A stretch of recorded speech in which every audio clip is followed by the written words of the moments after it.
Câmara dos Deputados aprova novo texto para o PES. Quer saber como isso afeta a sua empresa e o seu negócio? Venha conosco. Meu nome é Fábio Lima, eu sou advogado, especialista em direito tributário, focado na defesa das empresas do setor de turismo e venho discutir com vocês o texto apresentado e aprovado na noite de ontem, 25/4, na Câmara dos Deputados aqui em Brasília. Como isso modifica o PES? O PES foi criado pela Lei 14.148, acredito que isso todos vocês já saibam, e o benefício fiscal do PES estava em vigor desde 18 de março de 2022.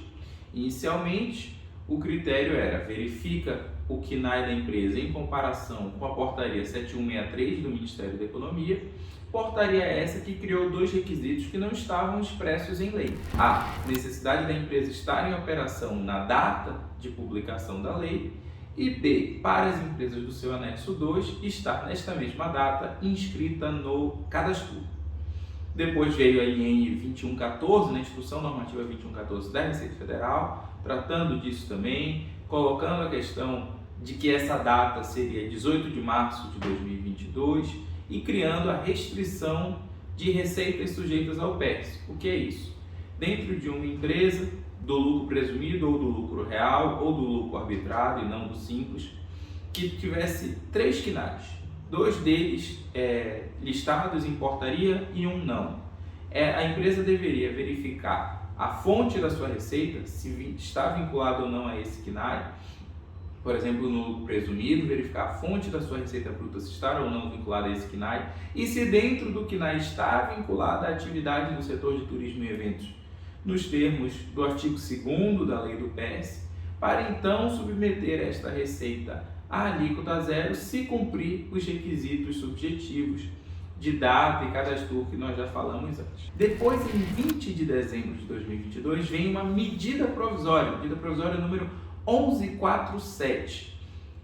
Cabe aqui um parênteses. Medida provisória é um dispositivo legal, um instrumento legal, que é editado pelo Presidente da República e tem força de lei imediatamente. Então, a medida provisória é lei e está em vigor imediatamente.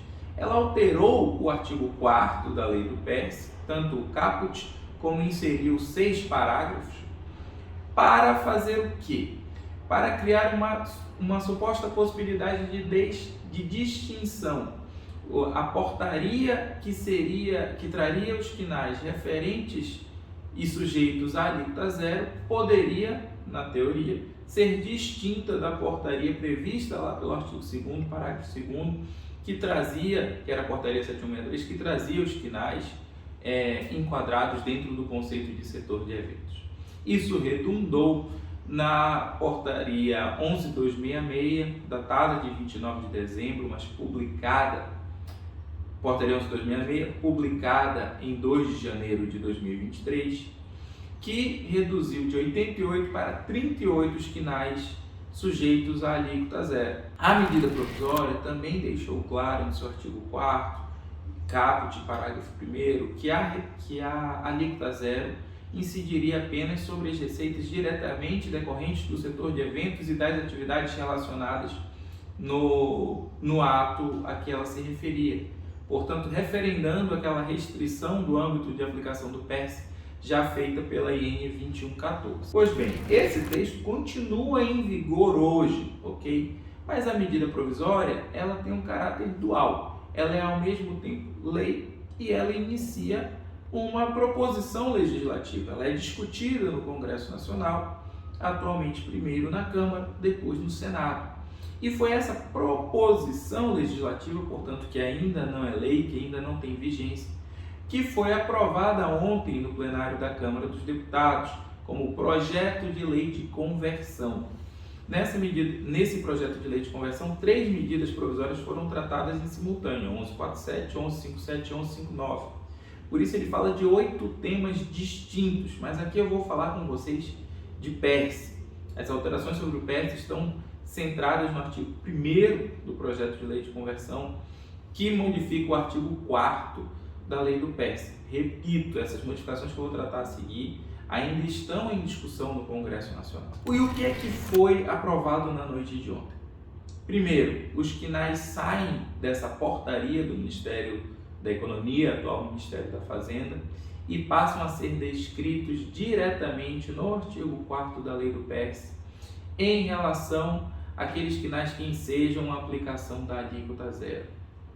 Segundo, o critério de data de que a empresa tem que estar em atividade em 18 de março de 2022 passa a estar expressamente previsto em lei. Terceiro, a exigência do cadastro passa a estar expressamente prevista em lei para 14 quinais que estão dispostos no parágrafo 5º do artigo 4º pela redação proposta. Terceiro, a perda do direito ao creditamento de PIS/COFINS relativo a insumos que ensejaram saídas, produtos com alíquota zero, fica referendada, foi algo que já veio da medida provisória 1147. Outro ponto importante, a lei do PERSE, paralelamente ao benefício fiscal, trazia a ideia de uma indenização para as empresas que tiveram queda de faturamento acima de 50% e conseguiram manter sua folha de pessoal. Essa indenização será revogada se aprovado o texto atual. Eu falei para vocês alguns números de quinais: 88 quinais na portaria 7163, 38 quinais na portaria 11266. Quantos quinais estão agora no texto aprovado ontem na Câmara dos Deputados? 43 quinais. Quem são esses 5? 2 quinais relativos a atividades de bar, que são os bares com e sem animação. Um quinai relativo a serviços de buffet. Outro quinai relativo a parques temáticos e parques de diversão, e o quinto relativo a atividades de parques naturais, zoológicos, jardins botânicos e assemelhados. Então você continua tendo uma massa de 45 quinais que permaneceriam excluídos do PERSE. E você tem, por outro lado, a cristalização, a legalização desses 3 requisitos que foram criados inicialmente pelo regulamento: estar em atividade em 18 de março de 2022, ter cadastro nesta mesma data e aplicar a alíquota zero apenas sobre as receitas diretamente decorrentes da atividade do setor de eventos. O que isso significa para quem tinha ações em andamento? Essas ações não perdem necessariamente o objeto de pronto, porque elas tratam ali de lei que estava em vigor ou da medida provisória que está em vigor e existe todo esse período para trás. Segundo, que existe uma discussão sobre a possibilidade ou não de revogação ou de limitação, que equivale à revogação do PERSE, ou que equivale a aumento de tributo, dado que o PERSE é um benefício fiscal condicionado, ou seja, ele tem requisitos, e por prazo determinado, que segundo o artigo 178 do CTN, que foi recepcionado como lei complementar, o inviabiliza da revogação antecipada. Então ainda haverá muito pano para manga, ainda haverá muita discussão a respeito dessa matéria. E de novo, a gente está tratando aqui de um texto que foi aprovado na Câmara dos Deputados. Quais são os próximos passos?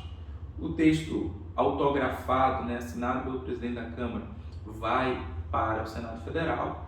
Pode ser modificado no Senado Federal. Se for modificado, a parte modificada volta para a Câmara dos Deputados uma única vez. Se não for modificado e for aprovado no Senado, vai para a Presidência da República. Ou também, depois discutido na Câmara, vai para a Presidência da República para sanção ou veto. O veto ele pode ser total ou pode ser parcial de algum dispositivo, parágrafo, inciso ou artigo. Não pode ser de parte de um dispositivo. E tem um prazo constitucional de 15 dias, ele é contado em dias úteis, esse prazo, para que ocorra. Então, agora nós temos que continuar acompanhando a tramitação e continuar informando. Não é momento ainda de tomada de decisão em cima desse texto, mas é momento de ter a informação e continuar acompanhando. Muito obrigado e com qualquer novidade nós voltamos aqui com vocês. Até mais!